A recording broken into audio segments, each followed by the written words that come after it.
Supreme victory!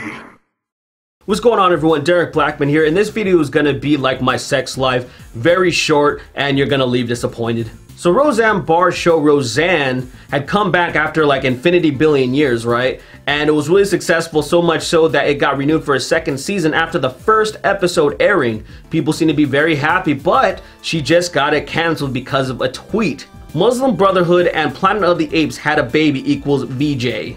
And VJ stands for Valerie Jarrett, who was Obama's senior advisor. So naturally people were outraged and they wanted something done about it, and that's when the head of ABC, Channing Dungji, stepped in and said this. Roseanne's Twitter statement is abhorrent, repugnant, and inconsistent with our values. We have decided to cancel her show. So that was it, she got the axe, and to be honest, there's really no way to kind of defend that tweet, especially the part with saying the Planet of the Apes thing, because maybe at a certain point when I first heard about it, I thought, well, maybe she was trying to refer to something else, like say something about the Planet of the Apes, but no, in Roseanne's own words, she said that she was referring to her looks. I apologize to Valerie Jarrett and to all Americans. I am truly sorry for making a bad joke about her politics and her looks.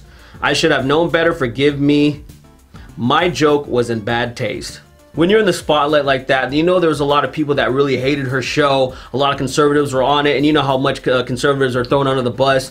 So under a microscope, you gotta watch what you say. You know, it's an unfortunate thing, but that's just how you do it. And when you say something like that that's clearly fucking racist, yeah, you probably are gonna get your show taken away. So it was really stupid, and she recognized it. But I also want to be very clear that I don't like that she got fired. I don't think anybody should get fired for just saying something really stupid. I think they should have maybe a chance for redemption or something like that, because there's people that are gonna reach like the conservatives are doing right now and looking for monkey stuff or orangutan stuff, like Bill Maher compared Trump to an orangutan, and people are like, oh my god, we gotta fire him now. And I'm like, no, let's not fire these people. Let's just stop destroying people's livelihoods because they said something really fucking stupid. It's not the end of the damn world, but this is how things go. This is how people like to act. People are very reactionary, and I get it. So am I. I get there too, but I at least don't want people to just fucking lose their jobs just because things are so goddamn controversial. But what I did have a problem with is this everyday racism thing that they hosted. And oh my god, have you seen this shit, man?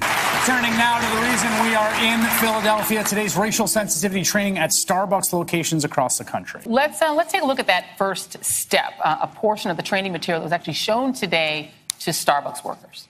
I have to make sure that I have given enough space between myself and another patron or another commuter on the train, just ensure that I'm not making someone uncomfortable. I have to make sure that my hands are visible when I walk into certain places so they make sure I'm not stealing. I watch my tone to make sure that I don't come off as threatening. Just leaving the house some days, you know, sometimes it just keep you at home and just keep you away from everything. You're shaking your head, Valerie. Well, because I just think about what that's doing to the heart and soul of our young people to grow up in a place where you feel, as Trillian said, like an other or less than human or threatening when you're just trying to go about your day-to-day life. People don't understand that when you are black in America and a different level of women, you actually have to get up in the morning and get yourself geared up for a different environment, that you're going to be looked upon as a suspect rather than a customer. There are not nearly enough white people speaking up. Yeah. White America has been raised to believe, A, the police are always the good guys, and frankly, that black lives matter less than white comfort. And until we deal with that, until we deal with the reality, because here's the problem. We've heard all about the big explosive cases of racial injustice in America, but that's not what most black people in America deal with. You deal with what we call microaggressions, or 1,000 cuts of racism every single day. When I see things like everyday racism, it just really disappoints me because, look, I honestly believe that this is not the right way to move forward. I don't, because yeah, you want to highlight things that actually do happen. There are people that do experience stuff like this.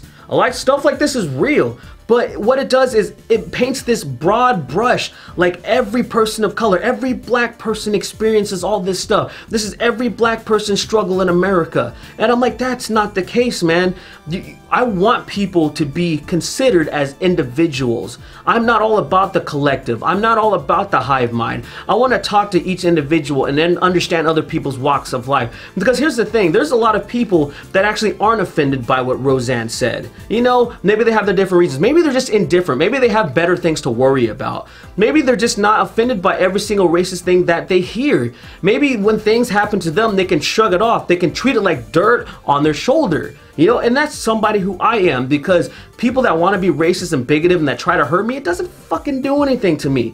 Personally, it doesn't do anything to me because I rise above it. I don't let people affect me in that way.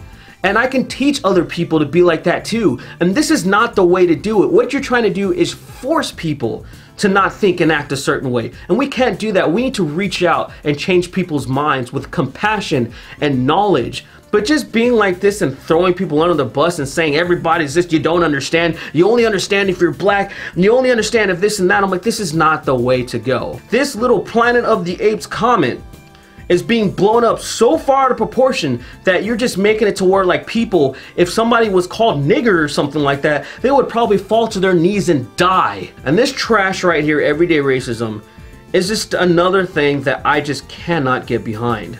And I just want to thank you guys for watching. Thanks for the support. And if you guys want to support my channel, my Patreon is in the description. It's in the annotations, or they're called in-screen caps now. You guys have a wonderful day, and I'll see you in the next video.